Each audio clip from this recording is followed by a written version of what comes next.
It was a golden afternoon by the ocean. The breeze smelled of salt and roses, and the sky over the beach house shimmered as if it were blessing my son's wedding. I had spent weeks making sure every candle was perfect. Every plate gleamed. Every ribbon on the chairs was tied just right. Watching my boy stand there in his tuxedo, holding hands with the woman he said was his forever, I thought my heart would finally rest. For years, I had carried everything alone: widowhood, bills, memories of a man I loved more than my own life. That day, surrounded by laughter and cameras, I believed my sacrifices had built something lasting. The ceremony was elegant, like a dream built on fragile glass. Her dress sparkled like snow, her smile painted for the world. When she hugged me, her perfume was strong, expensive, and cold. I told myself she was just nervous, that her stiffness was from the crowd, not from me. My son looked so proud, introducing her as if she were his salvation. I smiled for the pictures. I raised my glass when they toasted. I even laughed at her jokes that barely hid the edge underneath. Maybe I was tired, or maybe I just didn't want to see what was already there. The beginning of distance, the quiet rearranging of power. The reception blurred with music and congratulations. I drifted between tables, listening to laughter that didn't include me. When the cake was cut and everyone began to dance, I stepped outside for air. The evening breeze was gentle, brushing against the years written on my skin. I leaned against the wooden post of the porch and closed my eyes. The ocean murmured softly, like it had always done when my husband was alive. I thought of him, how he'd promised this house would always belong to family, how he believed love could anchor anything. And then I heard it. Behind me, through the half-open door, came a voice I almost didn't recognize at first. Sharp, amused, too young to understand the weight of her words. It was my new daughter-in-law. She was laughing, her voice dripping with champagne and arrogance. She said something about putting his mom in a nursing home. Then she added, "We'll take that beach house. It'll make the perfect weekend spot."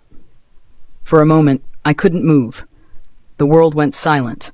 The waves vanished. Even the music inside stopped in my head. My chest tightened so hard it hurt to breathe. I stood frozen, my hand gripping the porch railing, trying to make sense of what I'd just heard. Maybe it was a joke. Maybe she didn't mean it. But the laughter that followed, carefree, victorious, told me exactly what kind of woman had just married my son. I didn't go back inside. I couldn't. I walked to the edge of the sand and looked at the water shimmering under the fading light. My reflection trembled in the tide, like it didn't know who I was anymore. I thought about all the nights I'd stayed up, working double shifts to keep this house, how my husband and I built it with our bare hands. Every nail, every wall held our story. And now that story was being rewritten by someone who hadn't earned a single brick. Inside, they danced under fairy lights, toasting to forever. I stayed outside until the laughter faded. My son never noticed I was gone.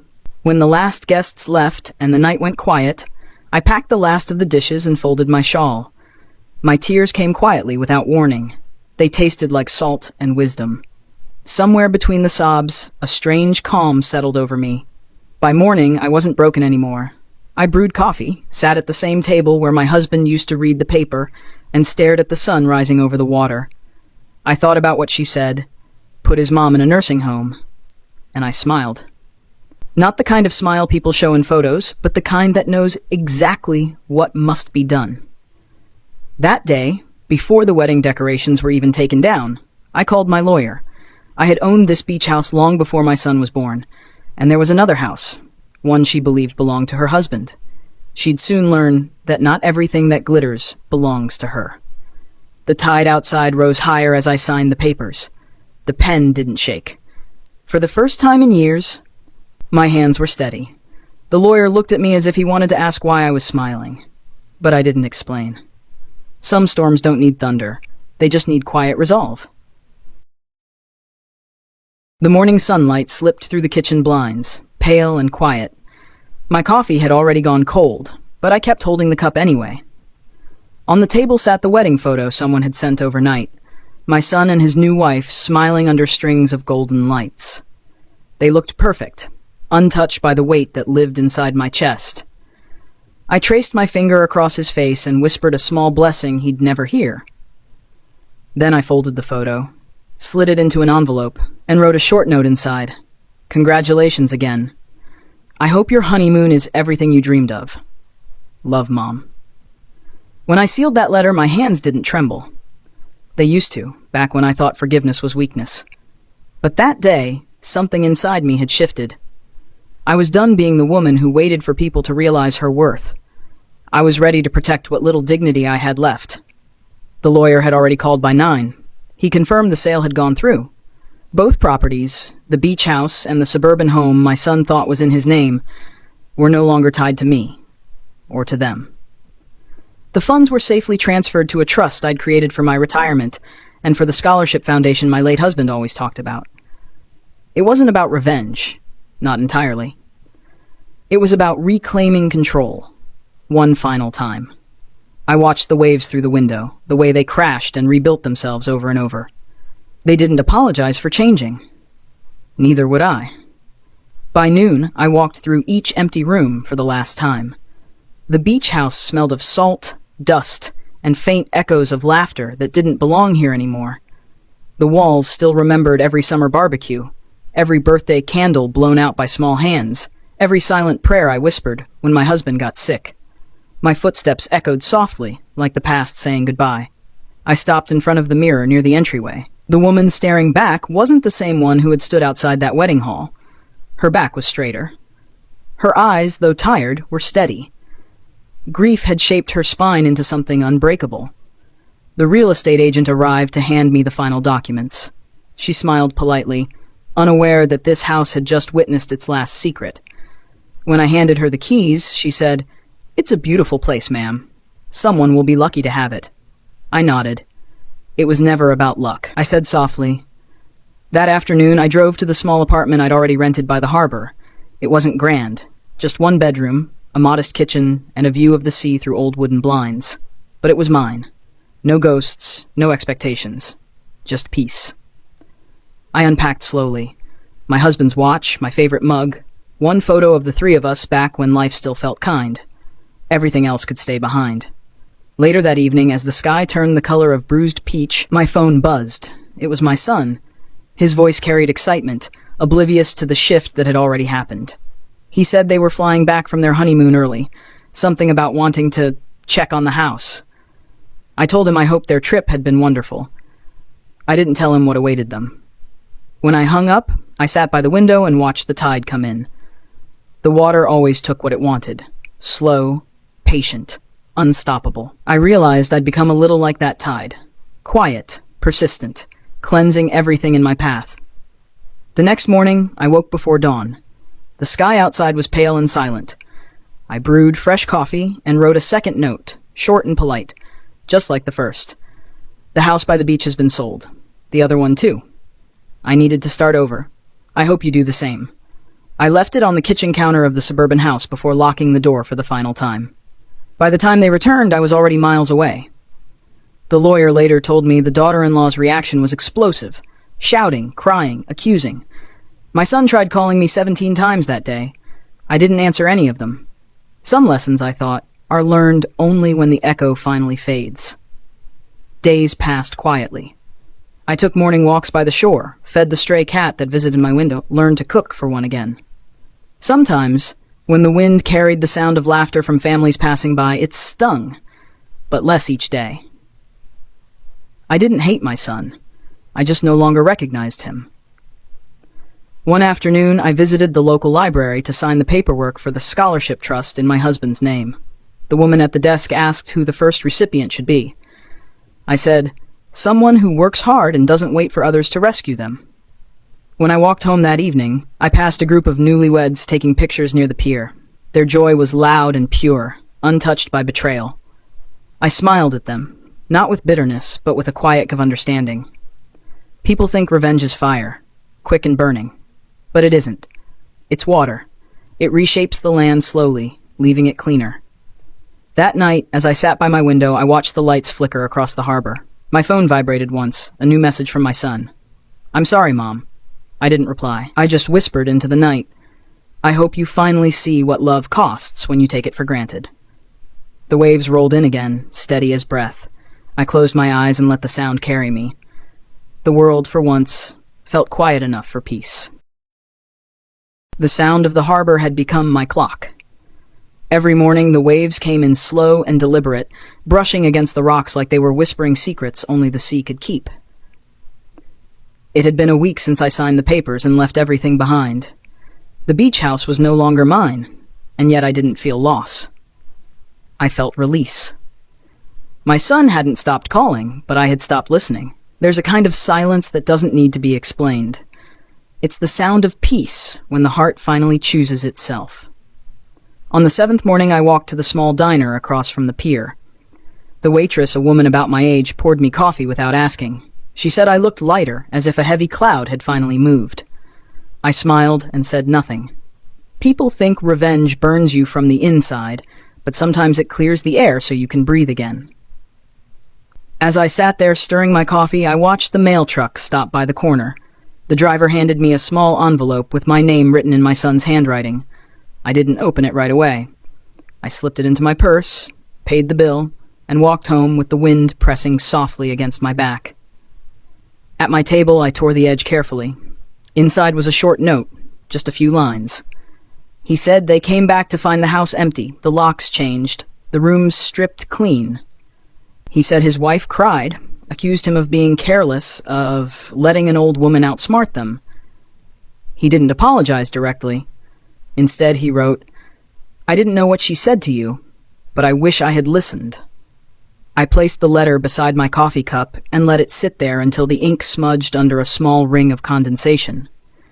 That night, I dreamt of my husband. He was sitting on the porch of the beach house, wearing the same blue sweater he always wore in early spring.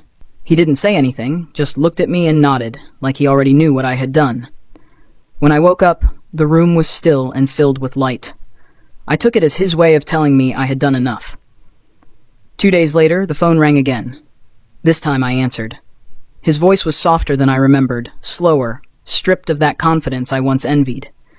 He said they were moving to another state, starting over. He said he understood if I didn't want to see them. I told him I wanted him to be happy. Then I said I needed to go. There was nothing left to explain. After that call, I decided to walk down to the pier again. The fishermen were hauling in nets heavy with silver flashes. A small boy waved at me, holding a seashell he said looked like a heart. I took it, thanked him, and slipped it into my pocket. It felt warm, alive, like something the sea had decided to return. Every day after that followed a rhythm. Morning coffee, short walks, quiet evenings by the window. I wrote letters I never sent. One to my son, one to my husband, one to myself. They weren't about pain, they were about release. I told myself forgiveness wasn't for him, it was for me. When you've carried a family on your back for decades, setting it down doesn't make you cruel. It makes you human. One evening, the sunset turned the sky gold and violet. I sat outside with a cup of tea and watched the colors fade. For the first time in years, I didn't feel the need to hold on to anyone's memory. The apartment smelled like lemon soap and sea breeze. My plants had started to bloom again. Life, in its quiet way, had begun to rebuild itself around me. A few weeks later, the lawyer called again. He said the sale had gone through completely, and the trust fund was active. He congratulated me, but I just thanked him and asked him to make one more transfer to the local community center. It was small, but it would pay for their children's art classes. I wanted something good to come out of all that loss. That night, I walked down to the harbor one last time before the season turned. The tide was low, revealing a strip of wet sand glinting under the moonlight. I took off my shoes and stepped into the cool water. The waves reached my ankles and pulled back gently, as if they were testing my resolve. I looked out to where the horizon blurred into the dark and whispered my husband's name. I didn't cry. I didn't need to. The sea already knew what it meant to let go. Back at home, I sat by the window again, looking at the small seashell the boy had given me. I set it next to the folded note from my son. The contrast between the two made me realize something. I had raised him to build his own life, not to guard mine. He had chosen his path. And now, so had I. The last light flickered out across the water, and I felt the kind of stillness that doesn't come from revenge or victory, but from understanding that you've survived something meant to break you. I turned off the lamp and sat in the quiet, the hum of the world soft and distant. Outside, the wind carried the smell of salt and dusk. The sea kept its rhythm, endless and forgiving. Somewhere out there, my son was learning what it meant to build a home on his own. And I, finally free, was learning how to live in mine. The sound of the harbor had become my clock. Every morning, the waves came in slow and deliberate, brushing against the rocks like they were whispering secrets only the sea could keep.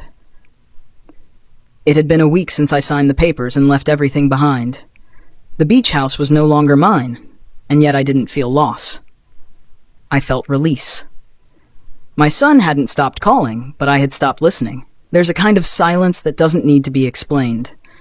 It's the sound of peace when the heart finally chooses itself. On the 7th morning, I walked to the small diner across from the pier. The waitress, a woman about my age, poured me coffee without asking. She said I looked lighter, as if a heavy cloud had finally moved.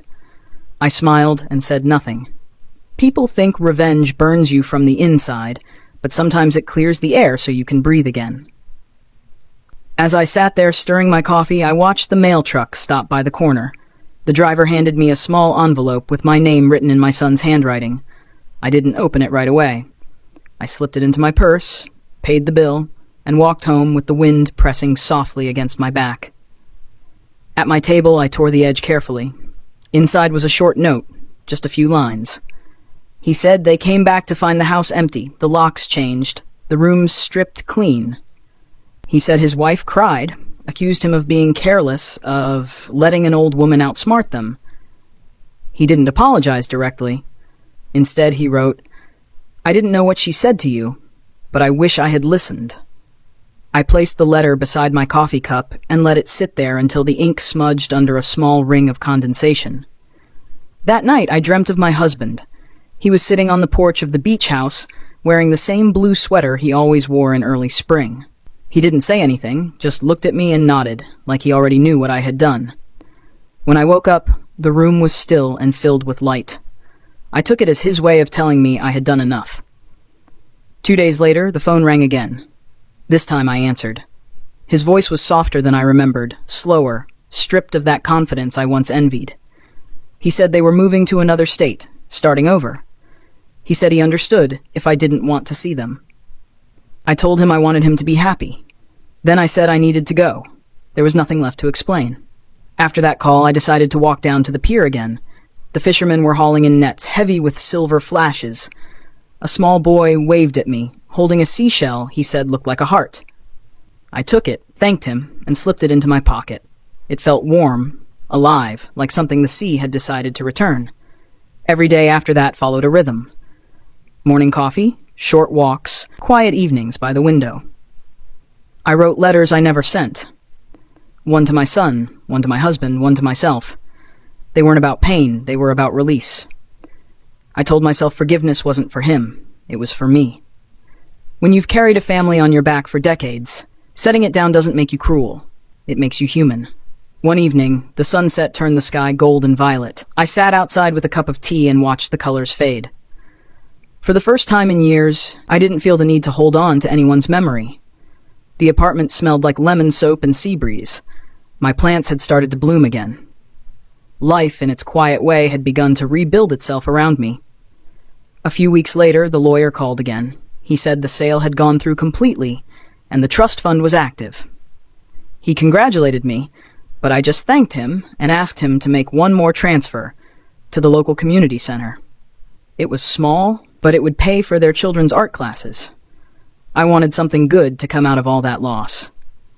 That night, I walked down to the harbor one last time before the season turned. The tide was low, revealing a strip of wet sand glinting under the moonlight.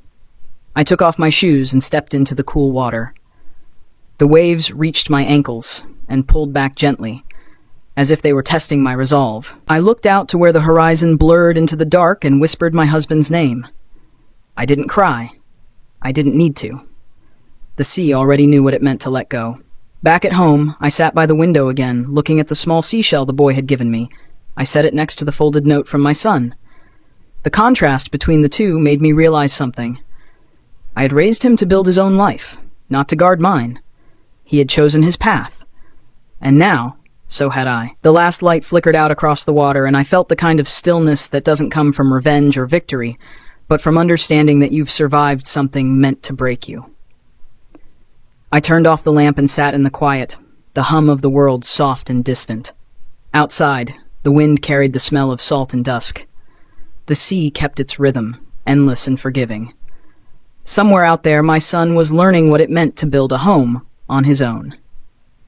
And I, finally free, was learning how to live in mine. The days slipped by in quiet rhythm. The ocean outside my window had learned my schedule. Morning coffee, afternoon walk, evening stillness. Every sound had its place now. The cry of gulls, the soft clatter of dishes, the wind sighing against the window pane. My life had shrunk into something small, but it finally fit me. The noise of disappointment had gone silent.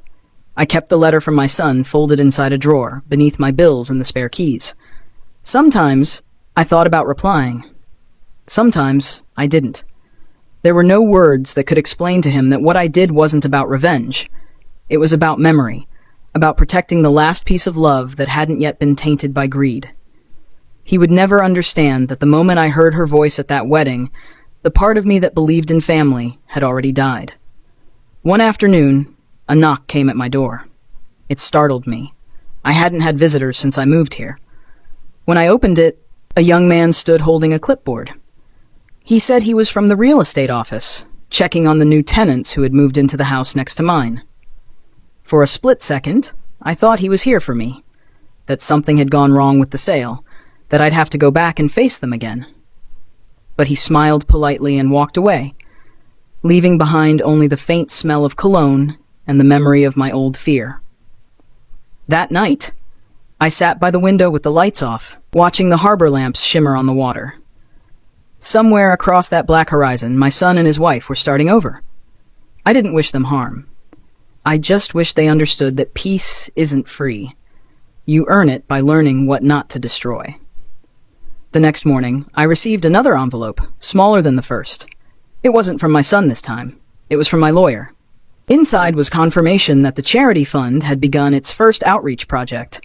A group of children from the community center would be taken to the beach every Saturday for art lessons. I smiled as I read it, thinking of the laughter that would echo across the same shore where I'd once overheard betrayal.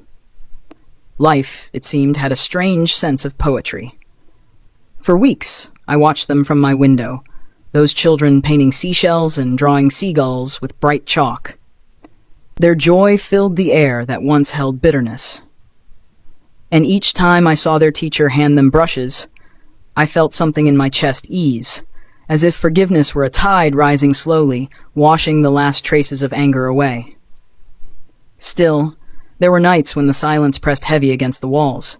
Sometimes I would hear the echo of my daughter-in-law's voice in my head, her laughter, her cruelty, the way she said nursing home like it was a punchline. I would close my eyes and let the memory pass through me, refusing to let it stay. There's power in remembering, but there's freedom in letting it fade. One Sunday, after church, I decided to stop by the diner again. The waitress recognized me and poured me the same dark coffee. She said she had seen a young couple asking about me a few days earlier. They said they were my family. I thanked her for telling me and left a generous tip. That evening, I packed a small bag, just in case. I didn't want confrontation. I had nothing left to give them. But if they found me, I wanted to face it without fear. I wasn't the same woman who once cried in her car outside a wedding hall. I was no longer afraid of being alone. A few days later, they did come. I saw their car pull up near the harbor, a rented sedan, dusty from travel. My son stepped out first. He looked older, tired, maybe humbled. The woman beside him wore sunglasses even though it was cloudy. She didn't look at me when they approached, only at the ground. My son asked if we could talk. We sat on the bench overlooking the water. He told me they had been struggling, that things hadn't worked out as planned. The house she thought was his was gone, the beach house too. They had been staying in motels, chasing jobs, arguing. He said he realized too late that love built on taking never lasts.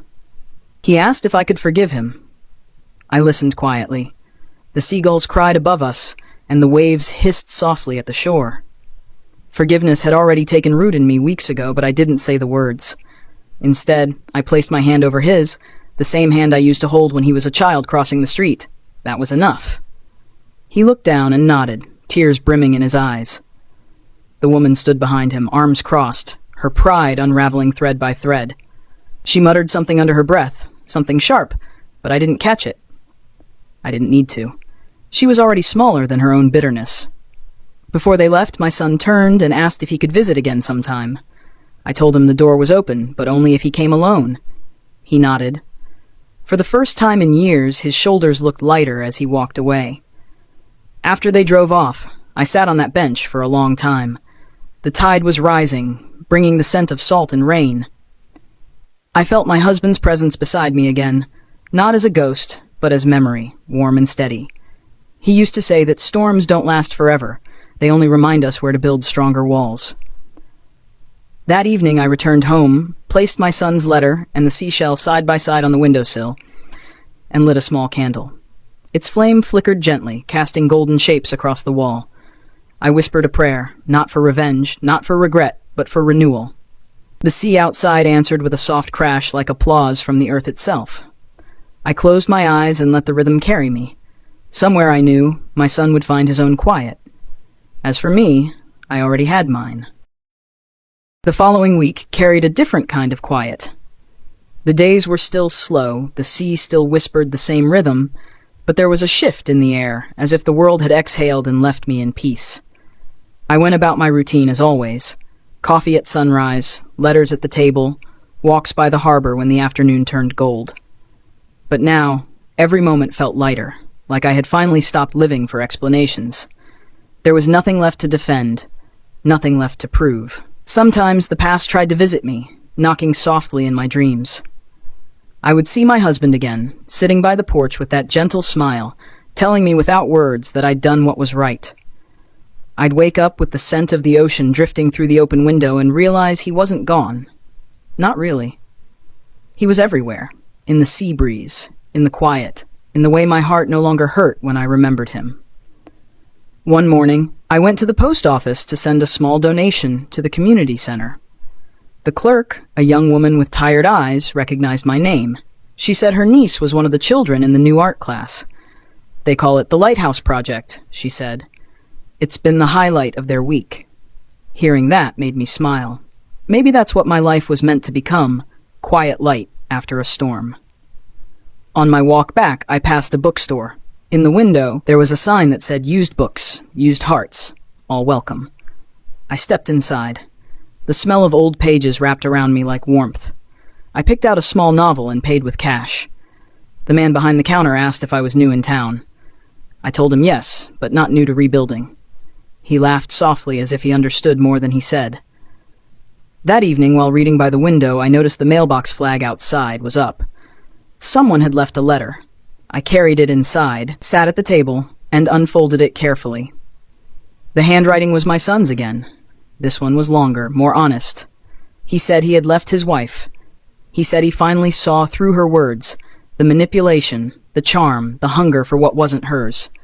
He apologized for everything, for not listening, for not seeing how much I had done for him. He wrote that he missed me, that he wanted to start over, that he hoped one day I'd let him visit. I didn't cry. I just sat there, feeling the weight of the letter in my hands. Sometimes forgiveness doesn't come in tears. It comes in the stillness after years of noise. I placed the letter beside the first one, a small stack of lessons written in ink. Then I made a decision. The next morning, I baked a small apple pie, the same recipe he used to beg for when he was a boy. The smell filled the apartment with something close to nostalgia. I packed it neatly in a tin box and wrote a note. For when you find your way home, not the house, but the kind of home that loves you back. I mailed it without an address, just his name and the town he had mentioned in his letter. If it reached him, it would be enough. Days turned into weeks again. I noticed new people moving into the empty apartments nearby. Life kept flowing, indifferent and kind at once. The children still came to paint by the beach, their laughter trailing through the wind. Sometimes they waved at me, calling me Grandma by the sea. It made me laugh more than I expected. Then one evening, as the sun dipped low, a knock came at my door. I opened it to find my son standing there, alone, holding a bouquet of daisies. His eyes were tired, his shirt wrinkled, but his smile, his smile was the same as when he was little. He asked if he could come in. I stepped aside without a word. We sat at the table in silence for a while, the sound of the sea breaking softly outside. He looked around the small apartment, the modest furniture, the photo of his father on the wall. He said it was beautiful. I told him it was enough. He nodded and finally spoke about everything. The wedding, the lies, how fast things had fallen apart. He said he thought happiness came from what you own, but now he knew it came from what you keep sacred. When he finished, I poured us both tea. The steam rose between us like the first breath of a truce. He apologized again, but this time I reached across the table and took his hand before he could finish. I told him there was nothing left to forgive. The past had already washed itself clean. We spent hours talking about small things. How the town looked at sunset, the children by the shore, the pie I used to bake on Sundays. He laughed when I told him I still used the same recipe. For a moment it felt like time folded, bringing back the warmth I thought was gone forever. Before he left, he asked if he could visit again next week. I said yes. But as he reached the door, he hesitated. He turned back and asked, almost shyly, if I would ever consider moving back closer to him someday. I smiled and said maybe. Not now. Not yet. Some wounds need distance to finish healing. After he left, I stood at the window and watched his car disappear down the street. The sea breeze slipped through the curtains, carrying that faint smell of salt and promise. I realized I wasn't alone anymore. Not in the way that hurts. I was simply by myself. And that was enough. That night, I lit another candle. The flame swayed gently, reflecting off the framed photo of my husband. I whispered a quiet thank you, for the years that built me, for the heartbreak that shaped me, for the peace that followed. Outside, the tide moved steadily, indifferent to human stories, yet somehow mirroring every rise and fall. As I sat there, I thought about the words I had once written on that wedding card. I hope your honeymoon is everything you dreamed of. It had been meant as a blessing, but now, years later, it sounded like a lesson. Dreams change. Love changes.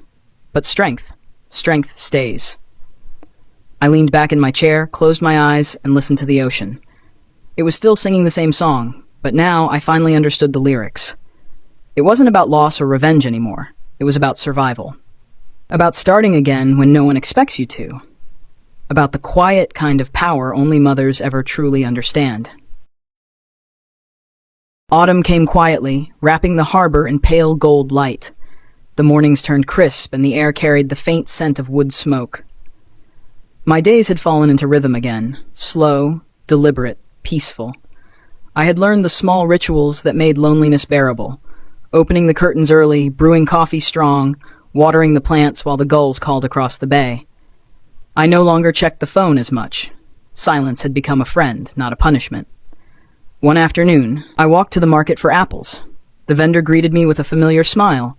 He had begun saving the best ones for me, red, firm, the kind that kept well through the season. I liked that small kindness.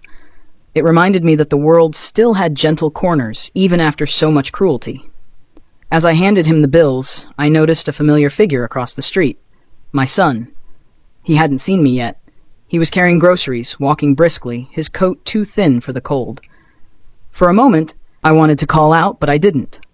Some distances must remain, not out of anger, but to protect what was rebuilt. That evening, I baked another pie. I used the same recipe, the same rhythm of stirring sugar into butter until it turned golden. The smell filled the apartment, warm and forgiving. When the timer rang, I took it out and placed it on the counter to cool. The light from the window touched the crust, turning it the color of memory. I thought about sending a slice to him. Then I smiled at my own softness. Maybe later. The next morning, I found a note slipped under my door. It was written in his handwriting, steady, careful, almost hesitant. He said he'd seen me at the market and didn't want to intrude. He just wanted me to know he was doing better, that he'd found work nearby, that he was trying to live differently. At the bottom of the page, he'd written, I still think about the beach house. Not the walls or the view, but the way you used to make it feel like home. I folded the letter slowly, pressing it against my heart before tucking it away with the others. That night, I couldn't sleep. I sat at the window, watching the reflection of the moon ripple across the dark water. My thoughts drifted between the past and what was left of the future. I wondered if he would ever truly understand why I did what I did. Maybe he would, one day. Or maybe mothers are destined to carry their reasons quietly, like a hidden scar no one asks about. The next day, I decided to walk along the beach. The sand was cold beneath my shoes, and the wind tangled my hair. The waves rolled in slowly, carrying the faint echo of laughter from years ago, birthdays, summer dinners, the soft hum of a house filled with love. I picked up a small seashell and turned it in my palm. Its edges were rough, but the inside was smooth as glass. Time does that. It softens the things that once cut us. As I walked back toward town, I passed by the children's art class again. They were sitting in a circle, painting small wooden boats. Their teacher waved at me, inviting me to join. I sat for a while, just watching them dip brushes into colors brighter than the day itself. One little girl offered me her brush and said I could paint the sky. So I did. I painted it wide and endless, like freedom. That evening, as I washed the paint from my hands, there was another knock at my door. This time, it wasn't my son. It was a woman, a neighbor I'd spoken to only once before. She said she'd just moved into the apartment across the hall. She brought me a small bouquet of dried lavender and said, "For peace." I thanked her and placed it in a vase on the table. When she left, I realized how easily kindness can step into the spaces where pain once lived. Days later, I received a small envelope with no return address. Inside was a single photograph. My son was standing by the ocean, smiling. Not the forced kind I'd seen at his wedding, but real, unguarded. He was holding a small wooden boat painted blue and white, the same one the children's class made every weekend. I stared at that picture for a long time. Then I placed it next to my husband's photo, letting their smiles meet across the years. The next morning, I woke before sunrise. I made tea and stepped outside to the balcony. The sky was streaked with pink and orange, and for the first time in decades, I felt entirely free. I thought about the woman I had been, the one who cried quietly in her car, the one who held her breath through betrayal, the one who smiled through heartbreak. She had done her part. She had survived. I whispered a small prayer into the morning air, not for revenge, not even for forgiveness. Just gratitude, for the strength to walk through fire and still choose gentleness on the other side. Later that day, I walked to the post office again. I mailed a postcard addressed to my son's workplace. It said only this: "You found your own peace. I'm proud of you." No signature, no explanation. He would know. As the sun began to set, I sat by my window again. The harbor lights blinked one by one, reflections rippling across the water. I thought of all the endings I'd feared in my life, and how each one had quietly led me here, to this stillness, to this view, to this moment of quiet victory. The world outside kept turning, unaware of my small triumph. But that was enough. I had written my own ending, not the one they expected, not the one they could control, just mine. And as the tide moved closer to shore, I realized something I hadn't understood before. Peace doesn't arrive when the storm ends. It comes when you stop waiting for anyone else to calm the sea. Winter crept in quietly, softening the sound of the harbor. The mornings came slower now, wrapped in fog that blurred the edge of the water. I had begun to love those quiet hours when the world felt half asleep, and I could breathe without memory pressing down on me. The little apartment was warmer than it used to be, filled with plants that grew stubbornly toward the pale light, and the faint smell of cinnamon from the tea I now preferred to coffee. My life had shrunk to simple things: tea, books, long walks, and silence that no longer frightened me. It had been months since I mailed that postcard to my son. I hadn't heard back, but I didn't expect to. I knew he needed space, the same way I once did. Healing isn't a letter, it's a long walk home, and everyone takes a different road. Still, I thought of him sometimes, the boy he used to be, his laughter echoing through the beach house before time changed everything. I would look at his photo on the windowsill and whisper a small prayer that wherever he was, he had found warmth. One morning, I woke to the sound of knocking. It was soft, hesitant.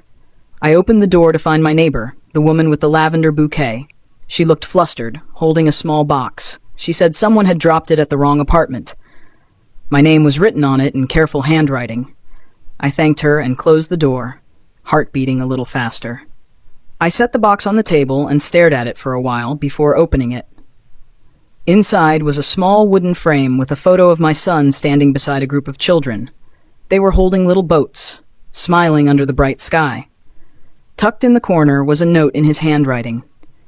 He said he had started volunteering at the art program, helping the kids build those same boats I once saw by the shore. He wrote that the sea reminded him of home and of me. At the bottom, he'd written just 2 words, "Thank you."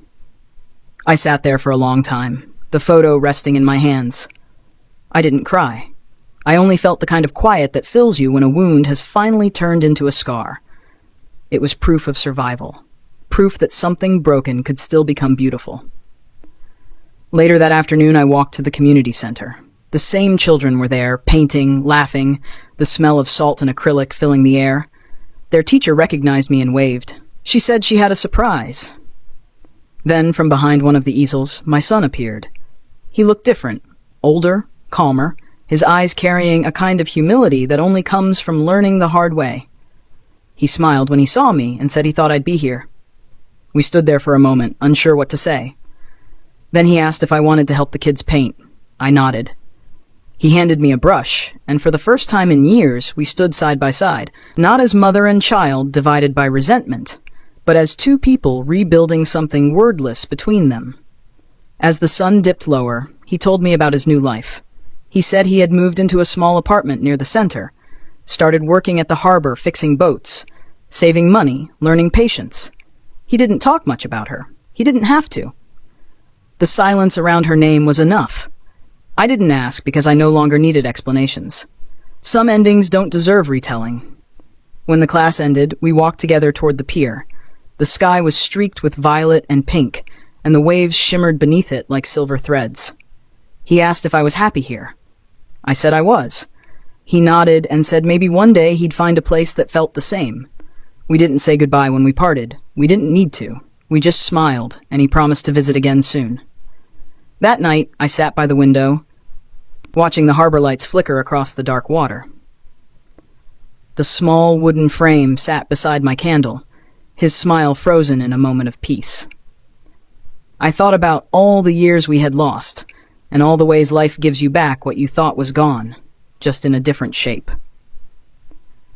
A few days later, I received a call from the community center asking if I would help teach storytelling to the children once a week.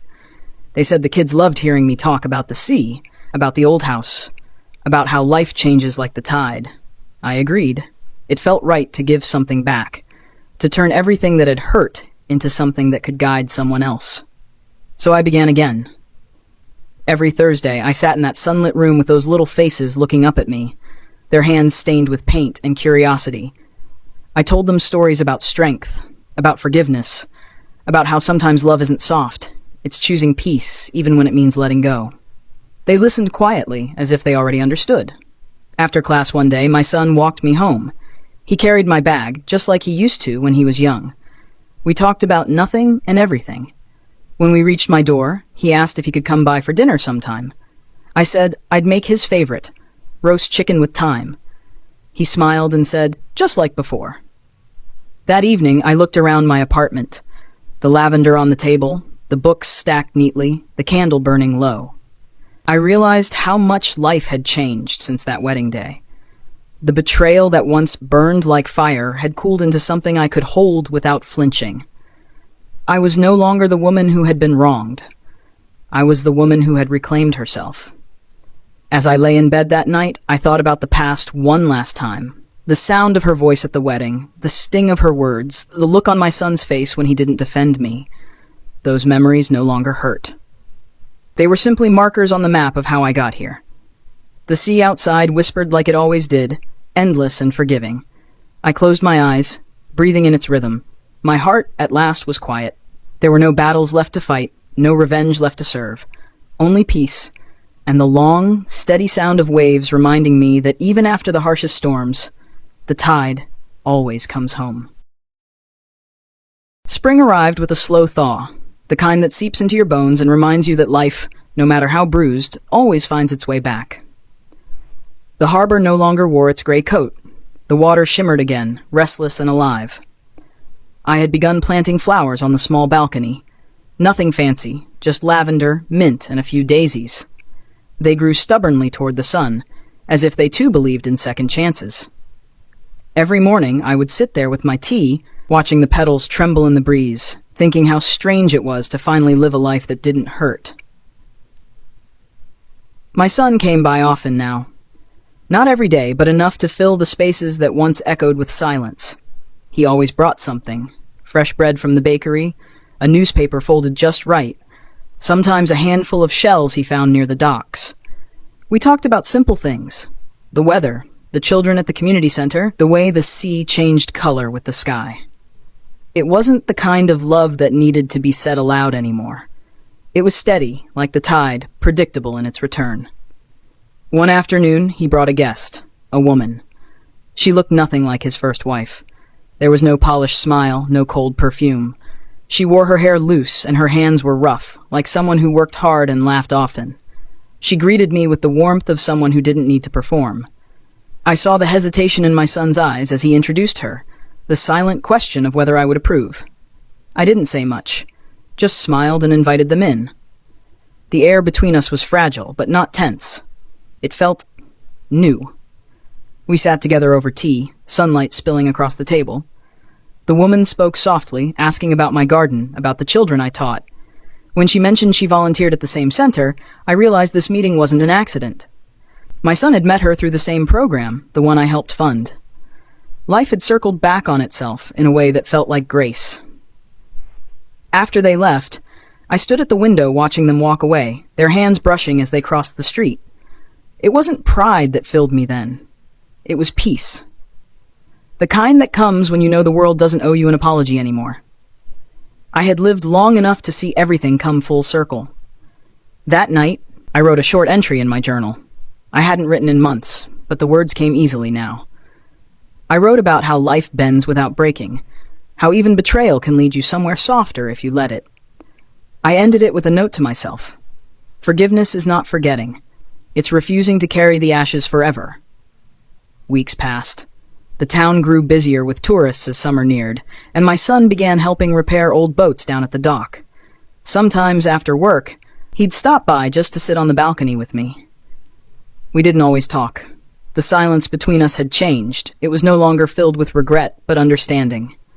One evening, he mentioned his ex-wife. He said she'd left the state after trying to take what wasn't hers one last time. His tone held no anger, only exhaustion. I told him the sea always returns what belongs to it. He laughed, saying I always had a way of turning pain into poetry. The community center invited me to speak at a small gathering in June. They wanted me to share how the foundation had started. When I stood before that little crowd, I looked out and saw my son in the back, smiling. My voice trembled at first, but steadied as I spoke about the house by the sea, about how everything began with love, then loss, then something stronger than both, resilience. I didn't mention names or betrayal. Some stories are better told through lessons than details. When I finished, they clapped, and for the first time in a long while, I felt proud, not of what I'd endured, but of what I'd become. Later that evening, I found a letter slipped under my door again. It was from my son. He thanked me for never giving up on him, even when he didn't deserve it. He said he finally understood what I meant when I told him, love isn't ownership, it's respect. He signed it with just one word, always. I folded the letter carefully and placed it inside my old jewelry box, the same one his father had given me decades ago. Inside it were only a few things now, a photo, a ring, and that first note I'd sent after the wedding, the one that said I hoped their honeymoon would be everything they dreamed of. Looking at it now, it felt like a message sent to a different lifetime. That woman, the one who wrote it, had no idea how strong she'd have to become. The next morning, I walked to the shore. The air was cool, the sand soft underfoot. I watched the waves roll in, erasing every footprint, every trace of where I'd stood. It felt like the sea's way of saying, you can start over anytime you want. I picked up a shell, smooth, white, shaped like a heart, and slipped it into my pocket. When I got home, I placed it beside the small wooden frame on my table. The picture of my son with the children, their smiles unguarded and bright. I realized then that I had kept only what truly mattered. Love that had survived disappointment, and peace that had survived pain. That evening, as I sat on the balcony watching the sun melt into the sea, the lavender brushed softly against the railing, filling the air with its scent. My son called to say they were having dinner by the docks and asked if I wanted to join. I told him I'd come. It was such a simple thing to say, but it carried the weight of every step I'd taken to reach this moment. I stood, smoothed the wrinkles from my dress, and smiled at the quiet room. The candle flickered on the table, and the last light of the day painted everything in gold. I whispered to myself that maybe, after all these years, the storm had not taken me. It had carved me. And now, what was left was not the woman who was betrayed, but the one who had learned how to live beyond it. Outside, the tide whispered against the shore, steady as breath, endless as forgiveness. I closed the door behind me and walked toward the sound. Summer came bright and unapologetic, spilling sunlight across every surface of the little apartment. The harbor buzzed again, full of tourists with wide hats and cameras, and I found myself smiling at the noise. There was a time when I would have resented the world for moving on while I was still trying to catch my breath. Now I let it move. I'd finally learned that peace doesn't mean silence. It means learning which sounds belong to you and which ones you can let pass by. My son had kept his promise.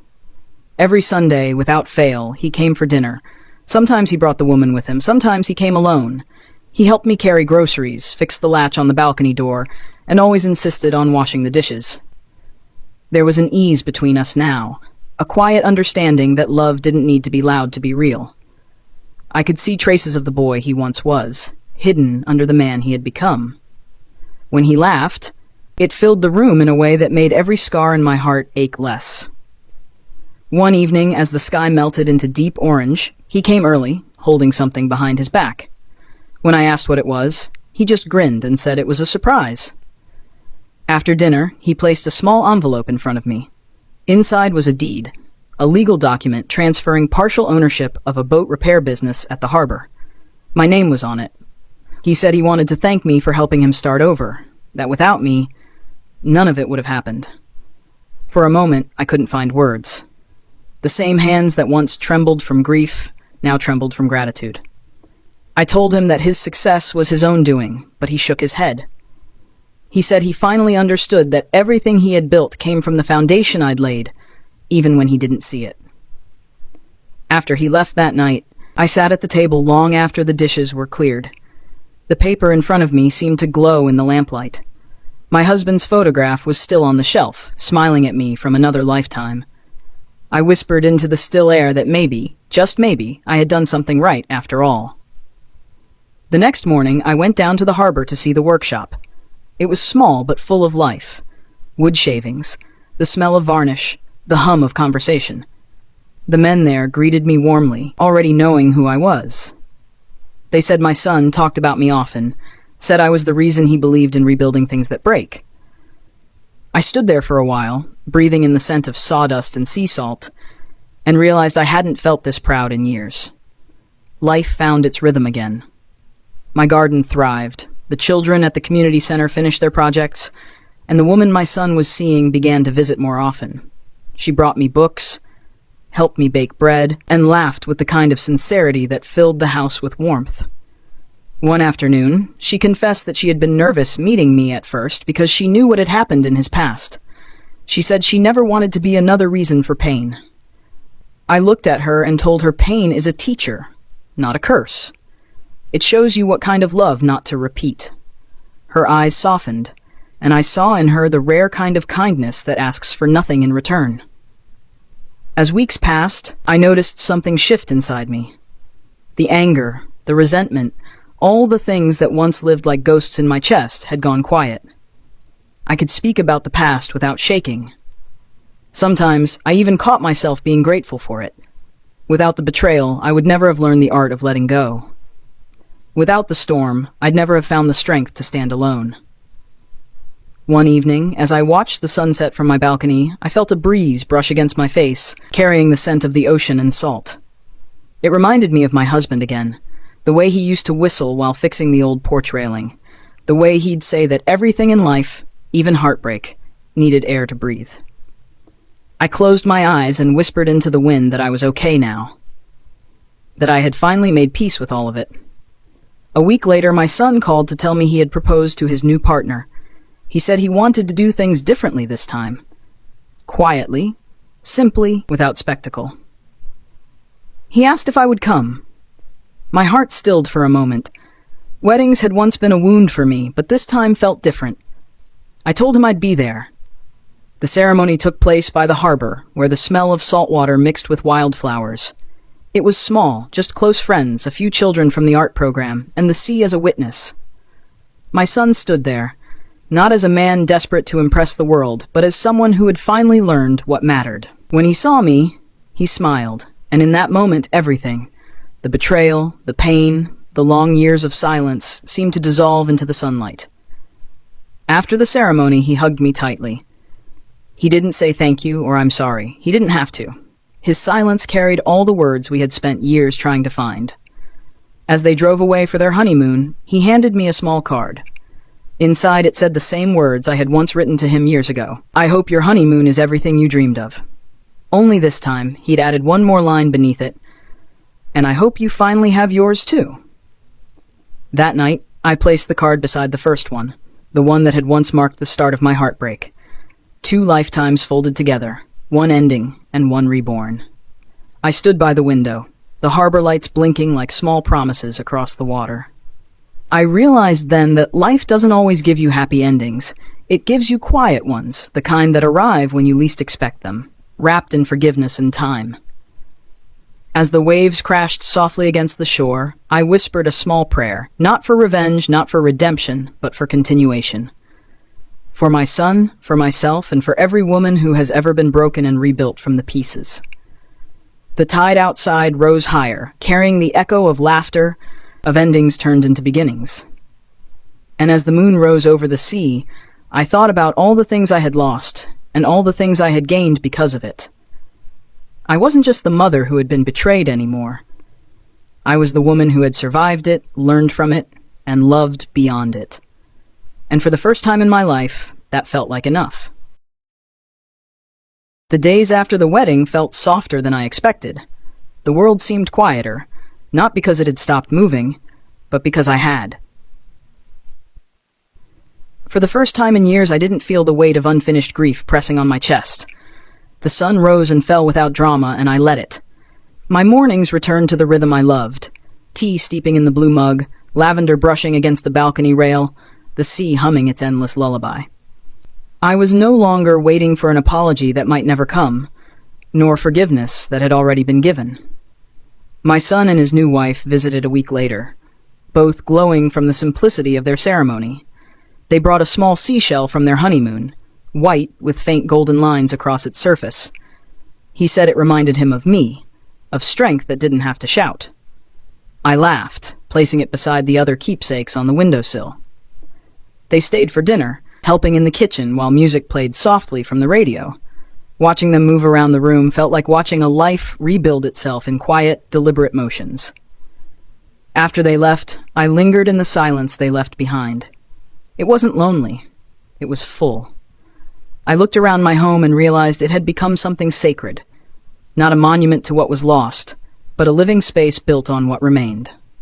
There was a time when I believed that betrayal had stolen everything from me, but now I saw it had only stripped away what was never mine to keep. What was left, resilience, grace, and peace, was stronger than anything I'd had before. Summer faded into early autumn. The air grew crisper, and the sound of the sea deepened, heavier but still comforting. The children's art program continued every Saturday, and I still volunteered. My son often joined, teaching the boys how to sand wood for the little boats. The kids adored him. I would watch him from across the courtyard, his easy smile, the patience in his voice, and I knew the man he'd become was worth every sleepless night I had ever endured. One afternoon, as I was leaving the center, one of the little girls handed me a folded piece of paper. She said it was for me. When I opened it later that night, I saw a crayon drawing, Me and my son standing by the ocean, both smiling, with a small heart drawn above us. Beneath it, in shaky handwriting, she'd written, "You made the sea happy again." I stared at it for a long time, my eyes burning. It was a child's words, but they felt truer than anything else I had heard in years. That evening, I sat on the balcony with a blanket over my knees, watching the horizon fade into indigo. Somewhere in the distance, I could hear the faint laughter of people dining near the pier, the clinking of glasses, the echo of joy. I thought about how far I had come from that night years ago, the night I stood outside my son's wedding, heartbreaking under the weight of someone else's greed. If I could speak to that woman now, I'd tell her not to beg for understanding. I'd tell her that one day she would stand in this same spot and feel peace where pain used to live. As the days shortened, my son began visiting less frequently, busy with his new life. But he always called. Sometimes, we didn't talk about anything important. Just the weather, the garden, the way the sea looked that morning. Once he mentioned wanting to buy back the old beach house someday, not as an inheritance, but as a shared space for memories. He said he wanted his children, when he had them, to know where their family began. Hearing that made something inside me shift, a quiet pride, the kind that doesn't need applause. The first rain of the season came one night while I was writing in my journal. The sound was steady, soft, like the world exhaling. I closed the curtains halfway, leaving just enough of a gap to see the glow of the streetlight reflecting off the wet road. The world looked washed clean. I made tea and reread the letters my son had sent over the years, the angry ones, the regretful ones, the tender ones. Each one was a chapter of our story, proof that love can survive even when it's fractured. Weeks later, I received a call from him asking if I could watch their new puppy for a weekend. I laughed and said yes, surprised at how quickly the years had shifted us into something ordinary and beautiful. When he dropped the puppy off, his wife hugged me and thanked me again for welcoming her so openly. I told her that life had already taught me enough about holding grudges, and that love, when given freely, doesn't lose its shape. That weekend, I found myself walking the puppy along the shoreline at sunset. The sky was painted in shades of gold and rose, and the tide reached just close enough to touch my shoes. I thought about my husband, about the beach house, about the life that had unfolded in such unexpected directions. There was no bitterness left, only gratitude for the journey. When I returned home, I sat at the table and took out an old card, the one I had written so many years ago, the one that began it all. I read it again, the words that had once carried irony and pain. But now, they felt different. They felt full circle. I placed it in an envelope and wrote on the back, "We made it." Then I tucked it into the jewelry box beside the letters and closed the lid gently. Later that night, as the sea murmured outside and the candle burned low, I whispered a quiet prayer for the woman I had been, for the son I had raised, and for the life we had rebuilt from the ashes. The world outside kept moving. The tide rose and fell, the gulls cried in the distance, but inside everything was still. I leaned back, closed my eyes, and let the sound of the waves carry me. There were no more battles to fight, no debts to settle, no ghosts to chase. Only love, quiet and complete. The kind that stays. The kind that heals everything it touches. The autumn wind began to carry the first hints of chill, brushing past the lavender pots on my balcony and rattling the leaves that clung to their stems. I had learned to love that sound, the whisper of change, soft but steady. It reminded me that life always moves, even when it feels still. The mornings were colder now, so I kept a shawl draped around my shoulders as I sat by the window with my tea, watching the harbor shift through shades of silver and blue. My son had called the night before to tell me he'd been offered a partnership in the boat repair business. He sounded proud, but nervous. I told him pride was earned in the quiet work, not the loud announcement, and I could hear him smile through the phone. A few days later, he came by with his wife and that little puppy that already outgrown its clumsy phase. They brought dinner with them, and the house smelled like roasted vegetables and garlic bread. We ate together, laughing at small things, the puppy circling our feet as if claiming us all. When I watched the two of them move together, handing plates, exchanging glances, I realized that they had built something gentle, something real. It was not the kind of love that sparkled in photos. It was the kind that grows roots quietly beneath the surface. After dinner, while they cleared the table, I stepped outside to the balcony. The sea stretched out in front of me, calm and vast, with the moon just starting to rise over it. I thought about how much time had passed since that first wedding, how grief had once felt like a permanent stain. But standing there, wrapped in the cool air, I understood that grief doesn't vanish. It just learns to live beside you. It becomes a shadow that no longer frightens you, a part of the landscape rather than the storm itself. My son joined me a few minutes later. He leaned against the railing, silent for a long while, his eyes tracing the waterline. When he finally spoke, his voice was quiet. He said he sometimes still thought about everything that happened, the words that were said, the way he'd failed to see what was right in front of him. I told him we all carry moments we wish we could rewrite. What matters is whether we let them harden us or teach us. He nodded, and in that small gesture I saw a man who had learned to forgive himself. That, I realized, was all I'd ever wanted for him. In the weeks that followed, the rhythm of life continued its soft, unbroken pace. I spent my days between the community center and home, teaching stories and planting new herbs. The children had started calling me Grandma by the Sea, and though the nickname made me laugh, it filled me with a kind of pride I hadn't expected. They drew me pictures of waves and boats and sunsets, filling my walls with color. Each one felt like a small piece of redemption. One afternoon, the woman who ran the center asked if I'd consider leading a small writing group for the parents. She said my stories had inspired others to start sharing their own. I hesitated at first, unsure what I could possibly teach beyond endurance. But she smiled and told me that's exactly what people needed, to learn how to turn endurance into expression. I agreed. The following week, a small circle of women gathered in the sunlit room, each holding a notebook. Some of their faces were tired, some curious, all of them hopeful. We began by writing about the hardest moment we had ever survived, and as the pens scratched across paper, I could feel something unspoken lifting from the air. It was the sound of healing beginning again, quietly, like waves meeting the shore. That night after class, I walked home slowly through the fading light. The air smelled of rain, and the world felt soft, washed clean. I thought about all the women I'd met, each carrying her own version of loss, betrayal, disappointment. Yet beneath all of it, there was strength. Different faces, same storm, same survival.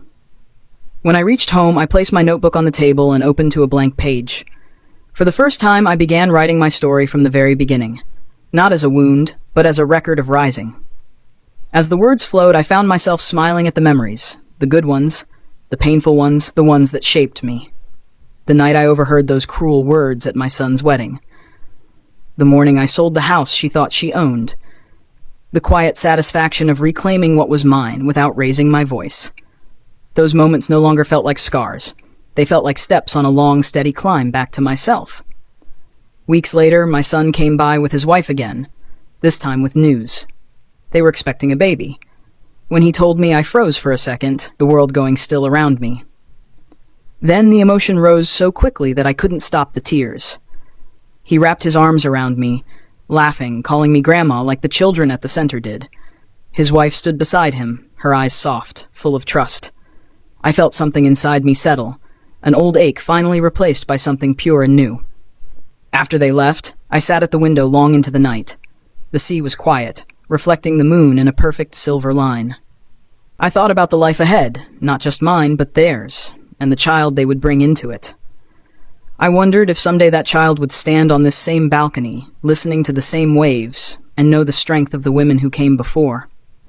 In that stillness, I whispered a thank you, not to anyone in particular, but to time itself, for its patience, for its mercy, for showing me that peace is not found in forgetting, but in remembering without pain. I touched the seashell my son had given me, and placed it over my heart, feeling the smooth surface warm against my skin. Outside, the tide was rising, slow and sure, wrapping itself around the rocks. I watched until the horizon blurred into the dark. The candle on the table flickered once, then steadied, its flame holding firm. I smiled, knowing that some lights don't burn out, They simply learn how to glow through the wind. Winter returned once more, though this year it felt gentler. The mornings were still cold, the sea still gray, but the light that poured through my curtains carried warmth instead of loneliness. I had learned how to move through silence without feeling lost in it. Every creak of the floorboard, every whistle of wind through the window felt like an old companion now. My life had become quieter, but full in its own way, like a book that had been read many times, soft at the edges, but still whole. The baby came in early February. My son called me before dawn, his voice trembling with joy. I remember standing there, the phone pressed to my ear, my breath catching when he said the words, "She's here, she's healthy, she's perfect." I didn't cry at first. I just stood still, the world around me slowing down until all I could hear was the faint hum of the ocean outside. Then the tears came, steady and warm. It felt like something inside me, something that had been clenched tight for years, finally let go. A few days later, they brought her home. When I held her for the first time, she was wrapped in a soft pink blanket, her tiny fingers curling around mine as if she'd known me all along. My son watched quietly, his hand resting on his wife's shoulder. The look on his face, the mix of pride and gratitude, was something I'd never seen before. He whispered that they'd named her Grace. I smiled, tracing her cheek with the back of my finger. Grace. The perfect word for the ending I never thought I'd have. Life changed in small, beautiful ways after that. My apartment was no longer just mine. It became a second home for little Grace. Her laughter filled the rooms where I once wept. Her toys cluttered the floors where silence used to linger. I found myself humming while cooking again, telling her stories she didn't yet understand. She'd babble back, as if promising to remember them one day. The sea outside seemed to sing with her, its rhythm matching the soft rise and fall of her breath when she slept in my arms. My son often visited after work, exhausted but happy. He'd sit with a cup of tea while his wife played with Grace on the rug. Sometimes he'd look around the room, at the plants, the photos, the little signs of life, and say he didn't realize how much peace could fit into such a small space. I'd tell him peace wasn't measured by size, but by stillness, the kind that stays even when the world keeps turning. He'd smile, the same quiet smile his father used to wear, and for a moment, I'd see them both in the same light. As months passed, I found myself slowing down. Age does that gently, like a tide pulling back without warning. I began to tire more easily, moving through my days at a softer pace. But I wasn't afraid of time anymore. I had made peace with it, just as I had made peace with everything else. There was nothing left undone, no words left unsaid. My son had forgiven me for the years we lost, and I had forgiven him for the ones that hurt. The circle had closed, not with noise or vengeance, but with quiet understanding. One evening near the end of summer, I sat on the balcony with Grace asleep in my arms. The sun was setting in streaks of gold and crimson, the waves below reflecting its glow. My son and his wife were inside, laughing softly as they prepared dinner. The sound of their voices carried through the open door, blending with the murmur of the sea. I looked down at the baby's face, peaceful and perfect, and thought about everything that had led to this moment. The betrayal, the loneliness, the long years of rebuilding. Every step had brought me here, to this stillness. When the breeze picked up, I reached for the small box on the table beside me. Inside were the pieces of my life, the old letters, the shells, the photo of my husband, the first card I had written after my son's wedding so many years ago. I unfolded it one last time and read the words that had once been heavy with irony. They no longer stung. They were simply part of the story, a beginning that had finally found its ending. I tucked the card back into the box and smiled. Later that night, after they had gone home, I stood by the window watching the moon rise above the water. The reflection shimmered like silver dust across the waves. I thought about my husband, about how he always said the sea carries every story, keeps them safe beneath the tide. Maybe he was right. Maybe the pain, the love, the lessons, they all belong to the ocean now, echoing softly in its endless rhythm. I sat down and wrote a letter, not to anyone living, but to life itself. I thanked it for teaching me resilience, for breaking me just enough to show me what strength really was. I thanked it for giving me back my son, for letting me hold my granddaughter, for allowing my heart to find peace, even after being shattered. I folded the paper carefully and placed it in the box with the others. The next morning I woke to sunlight spilling through the curtains. I made my tea, stepped out to the balcony, and breathed in the scent of salt and lavender. Everything was quiet, but not empty. The sea glimmered, endless and kind. I realized then that my life had come full circle, not in a grand way, but in the gentle way that truly matters. As I sat there, the world felt small and infinite all at once. My heart was steady, my hands still, my eyes soft with the kind of peace that only comes from understanding. Every wound had turned into wisdom, every loss had led to love. The tide rolled in and out, whispering its eternal promise. Everything returns, everything renews. And so it did. That evening, when my son called to say goodnight, his voice sounded lighter than it had ever been. Grace's laughter bubbled through the receiver, and he said they'd visit in the morning. I told him I'd be waiting. After the call ended, I sat for a long time by the window, listening to the ocean hum like an old lullaby. The candle flickered beside me, its flame steady against the wind. In that final stillness, I understood what it meant to live a complete life. Not perfect, not painless, just whole. I closed my eyes and let the sound of the sea carry me, soft, endless, familiar. And as the night deepened, I knew that every storm I had ever endured had only been leading me home.